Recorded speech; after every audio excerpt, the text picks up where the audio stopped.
A few days ago, we showed what the feeder for my top bar beehives looked like.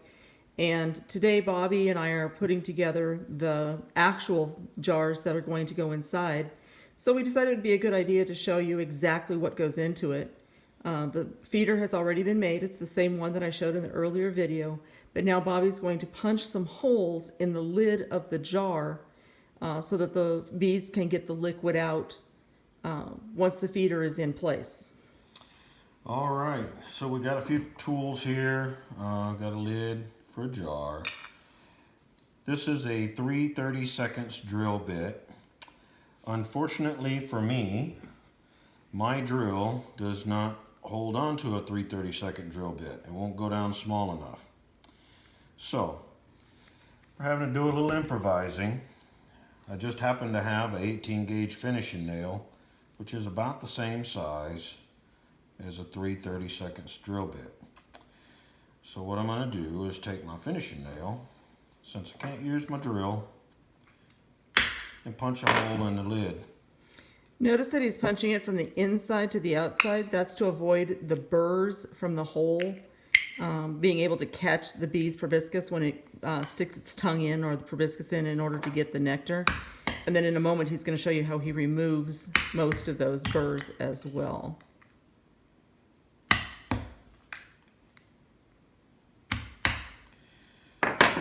So now we've punched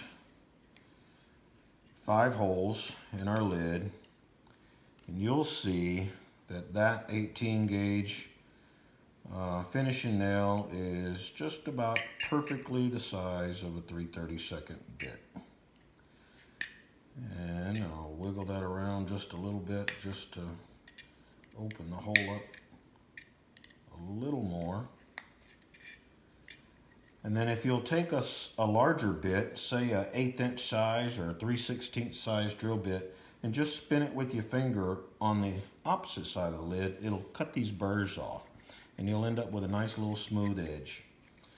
And nothing to catch your fingers on, or nothing for the bees to catch their tongue on. Just take a larger drill bit, spin it in your fingers over the hole, and it'll cut those off.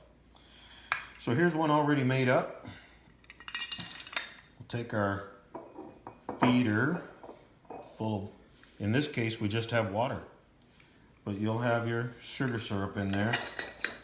Put your lid on, tighten it up. When you go out to your hive, of course you'll turn it upside down and you'll see water doesn't come out because hydrostatic pressure holds it in place. But it is enough that it will drip, and the bees can touch it with their tongues and they can get the nectar off of the bottom of this. So, how are we going to put this in our top bar hive? That's where the feeder comes into play that we showed the other day. This is basically an inboard. An inboard for a top bar hive. I had used a template to make my inboard. Put the bar across it, and I even labeled it as a feeder. And what we wanted is we wanted an inboard that would keep the hive sealed, but would allow them to enter an area to get feed without escaping the hive. And ideally this will be at the far end away from the entrance to your hive, so that it minimizes robbing. Any robbers would have to come in and go make their way all the way through the hive to the back side of this thing in order to get to the sugar water. So we cut a 3/4 inch tall opening, and then on the back side we basically just took a square, and it doesn't have to be a special size. It was a scrap piece of wood. All of these are scrap pieces of wood. We made a square platform. We took our lid, we laid it down on top of here. We drew a black circle around it, both inside and outside. And then we cut out the inside part of it and made our circle so that when we put our jar in, it covers the circle. And it's also got some support. Like I said, any size square, just as long as it's big enough. And then we took some 3/4 inch by 1 inch blocks, and we cut some little spacers in here to hold this lid, hold that lid in place so that it's kind of snug fit. Not tight, but snug. And then we closed up the bottom with some 3/4 inch by 1 inch spacers as well, so that we created this cavity in here. And when it's in the hive, the only way the bees can get around is through here. They can't escape. This sits on the floor of the top bar hive. That's the important part. It's got to be where it can sit on the bottom of the hive. Bees will come in, they'll go around up through here.